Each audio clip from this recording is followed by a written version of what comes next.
Aturan seragam sekolah bagi siswa-siswi untuk memakai baju adat ramai diperbincangkan di jagat medsos. Aturan ini sebetulnya sudah berlaku sejak Permendikbudristek nomor 50 tahun 2022 tentang aturan seragam sekolah. Kalau maksudnya manfaatnya nggak banyak, mending nggak usah ya. Mendingan buat kayak buku-buku kurikulum gitu juga kan. Banyak kurikulum yang masih belum jelas ya anak-anak gitu. Hilangnya frasa agama dalam visi pendidikan 2035 dalam peta jalan pendidikan yang tengah digodok oleh Kemendikbud menuai kehebohan. Kritikan pun datang silih berganti, baik dari PP Muhammadiyah, PBNU, MUI, orang tua murid maupun masyarakat umum. Mendikbud Nadiem Makarim, seperti yang dikutip media, mengaku bingung dengan adanya polemik ini. Yang jelas, semoga saja ini merupakan polemik serta kegaduhan terakhir yang pemerintah hadirkan.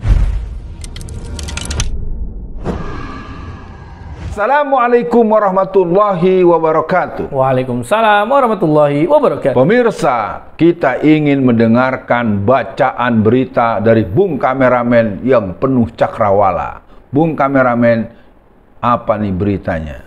Ya, Bung Alfian, tanggal 2 Mei, atau saya bacakan lah ya. Setiap tanggal 2 Mei, bangsa Indonesia memperingati Hari Pendidikan Nasional atau Hardiknas.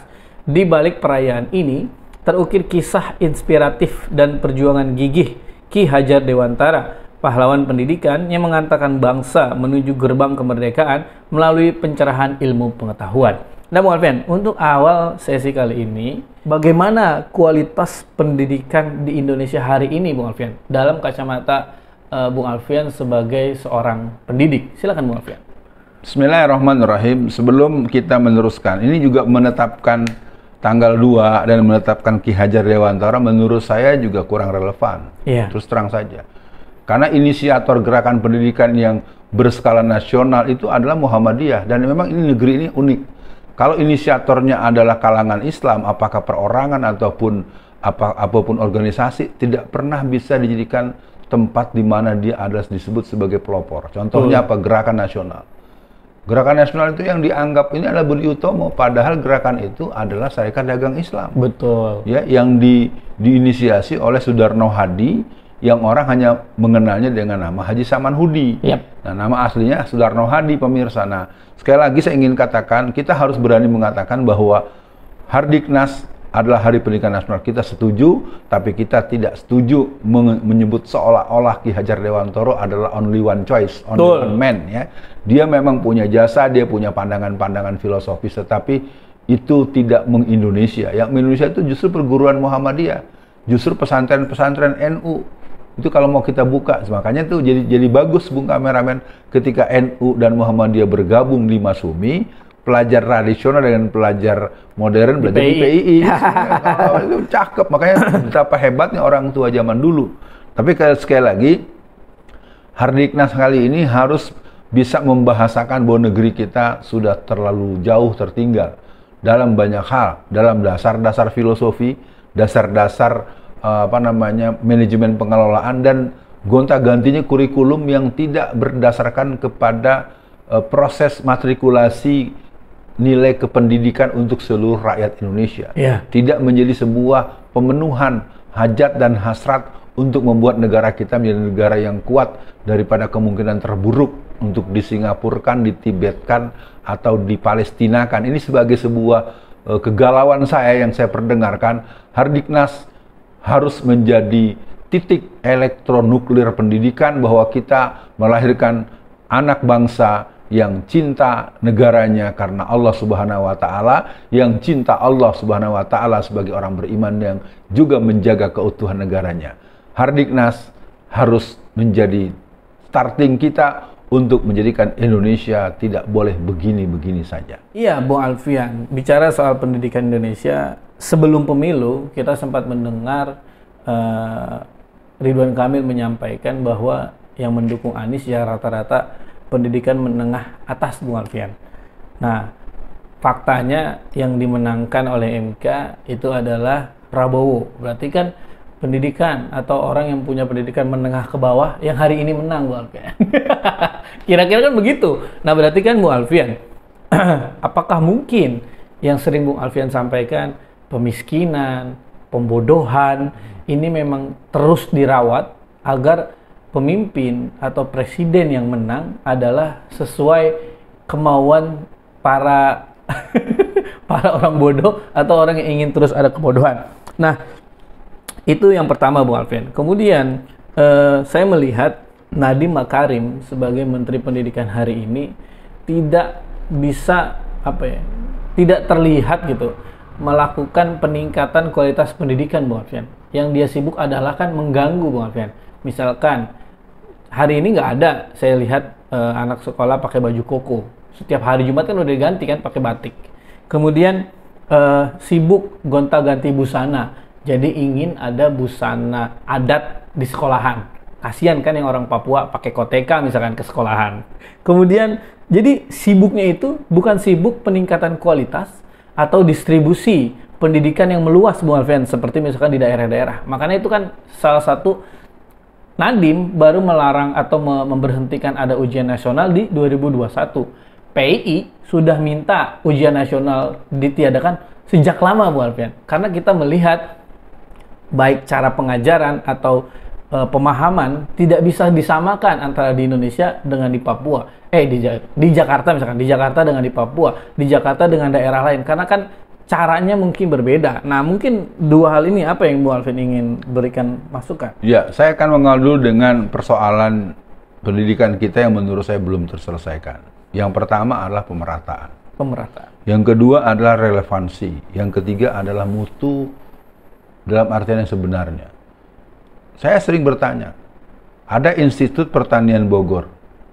Kenapa hanya ada di Bogor?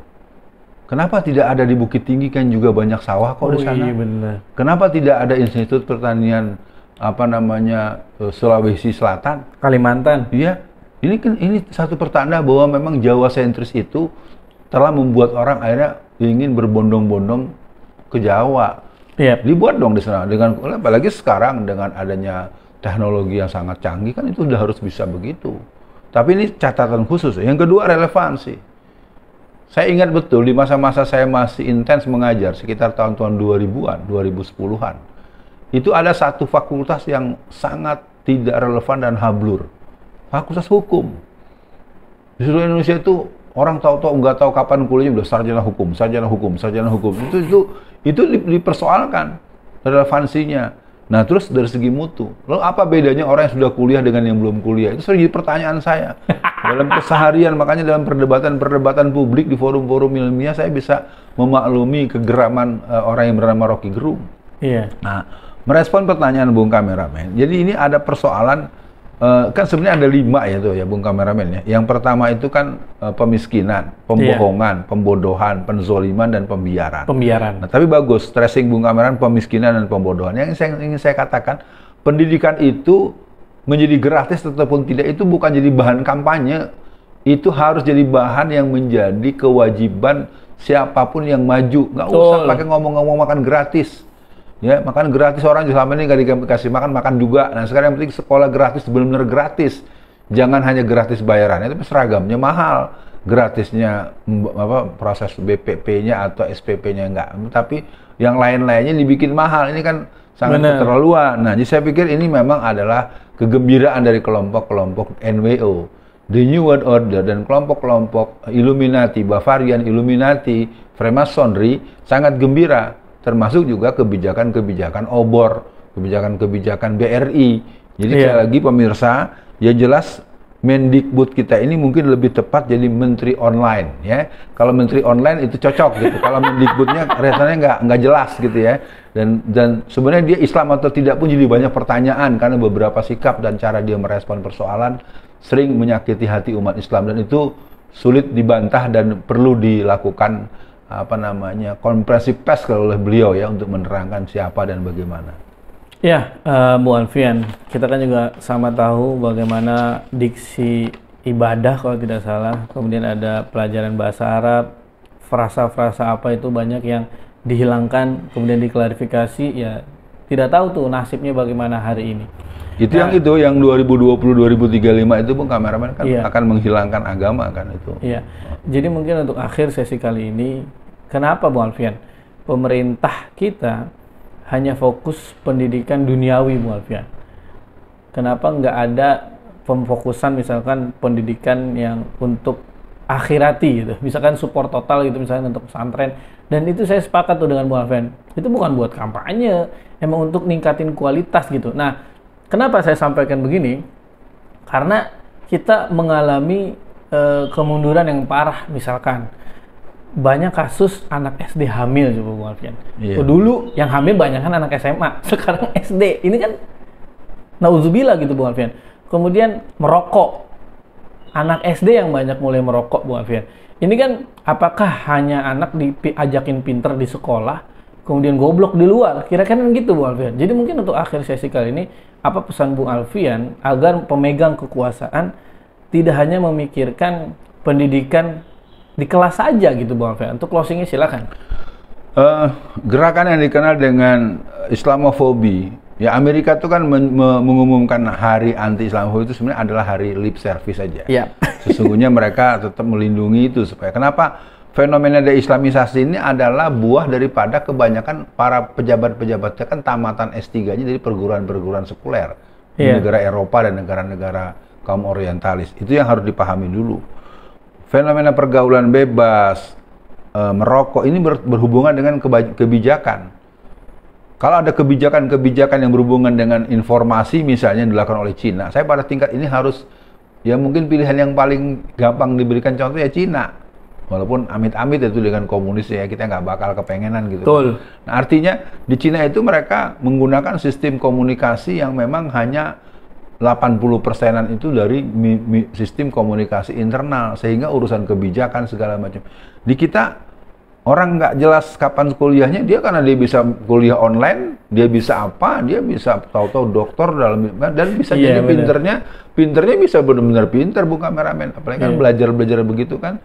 Nah yang lain kan kita paham bagaimana yang namanya seks online, bagaimana dengan pola relasi-relasi yang berhubungan dengan pinjol segala macam. Artinya banyak hal. Jadi kalau ditanyakan bagaimana sebagai penutup, bahwa untuk pendidikan ini ya kita harus menyadari dulu dari saya, pendidikan itu adalah proses, upaya dan proses, agenda dan aktivitas untuk memanusiakan manusia agar berperan jadi manusia menurut pencipta manusia. Betul. Jadi artinya pendidikan itu membuat orang itu berbeda dengan binatang, berbeda dengan makhluk-makhluk yang nggak tahu diri, udah 2 periode, mau 3 periode, 10 periode. Itu orang ketahuan nggak punya pendidikan, ijazahnya nggak jelas-jelas, ya. Sampai si Otto juga kebingungan itu sebenarnya si Otto bela-bela ini kan. Artinya buat pemirsa, sekali lagi selamat Hardiknas, selamat Hari Pendidikan Nasional. Muhammadiyah terus berkiprah, Al-Wasliyah terus berkiprah, pesantren NU terus berkiprah, seluruh lembaga-lembaga pendidikan Islam terus berkiprah, pendidikan negeri terus berkiprah. Pesan saya, APBN bukan hanya untuk sekolah negeri. Betul. Ya, nah saya amati alokasinya diambil, perolehan dananya diambil dari pajak-pajak seluruh rakyat Indonesia. Tapi peruntukannya buat sekolah negeri. Ini kan sebenarnya sangat tidak adil dan inilah sebuah kejahatan pendidikan yang menurut saya harus dipersoalkan. Karena setiap ini bukan buat sekolah swasta, ini bukan buat sekolah swasta. Padahal itu duit yang terkumpul yang akhirnya diputuskan 20% alokasi APBN itu uang seluruh rakyat Indonesia, bukan uang seluruh rakyat negeri Indonesia. Tidak. Ya sekali lagi buat pemirsa, sekali lagi Indonesia tetap berdaulat, Indonesia tetap masih punya generasi yang siap berjihad menjaga keutuhan NKRI. Selamat berjuang, generasi Indonesia, Indonesia emas ada di barisan tauhid, barisan ketuhanan yang Maha Esa. Semoga Allah melindungi Indonesia dengan tetap tumbuh kembangnya, patah tumbuh hilang berganti, mati satu tumbuh sejuta. Kita akan jadikan Indonesia negara berdaulat dan negara memiliki otoritas sebagai negara yang punya wibawa di seluruh dunia. Assalamualaikum warahmatullahi wabarakatuh. Waalaikumsalam warahmatullahi wabarakatuh.